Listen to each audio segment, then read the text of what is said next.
श्री शिव महापुराण की परम पावनी कथा को बारंबार प्रणाम वंदन करते हुए विराजमान परमानंद संत वीर बलवंत भक्त शिरोमणि कपिराज श्री हनुमान जी महाराज पावन चरणों में बारंबार प्रणाम वंदन करते हुए इस मंगलमयी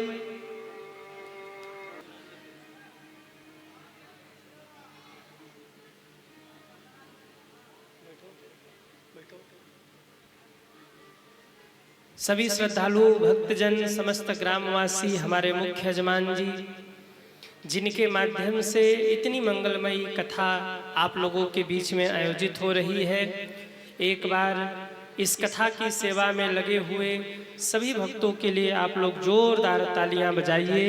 मेरी व्यासपीठ से सबको बहुत बहुत साधुवाद है।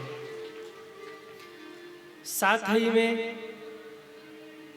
कथा प्रांगण में विराजमान भक्ति शक्ति स्वरूपा माताएं बहनें समस्त श्रद्धालु भक्तजन आप सभी के हृदय में विराजमान श्री सीताराम जी महाराज को सी राम में सब जग जानी करहो प्रणाम जोरी जुग पानी के पावन भाव से बारंबार प्रणाम वंदन करते हुए यूट्यूब चैनल के माध्यम से देश विदेश में बैठकर जितने भी भक्त इस कथा का श्रवण कर रहे सभी भक्तों को जय श्री राम कहते हुए आइए हम सभी लोग प्रवेश करें इस मंगलमयी कथा में।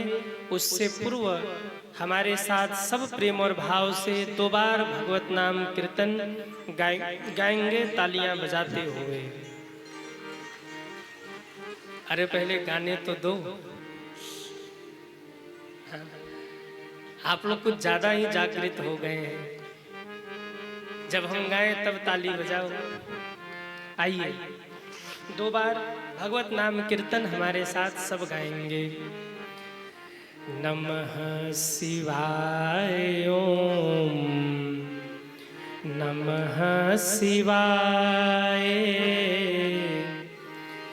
नमः शिवाय बोलो नमः शिवाय नमः शिवाय ओम नमः शिवाय नमः शिवाय बोलो नमः शिवाय नमः शिवाय बोलो नमः शिवाय हे महादेव नमः शिवाय बोलो नमः शिवाय नमः शिवाय बोलो सब गाइए शिवाय महादेव नमः शिवाय बोलो नमः शिवाय नमः शिवाय बोलो नमः शिवाय नमः शिवाय बोलो नमः शिवाय नमः शिवाय बोलो नमः शिवाय नमः शिवाय बोलो नमः शिवाय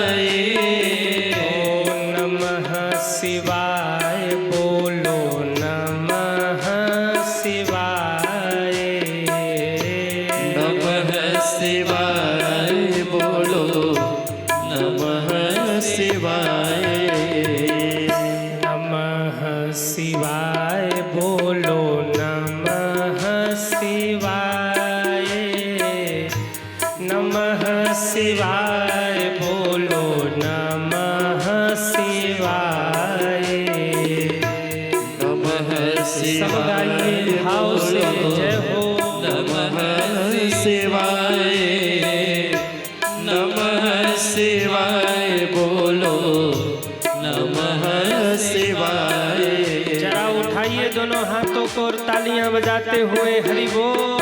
हे महादेव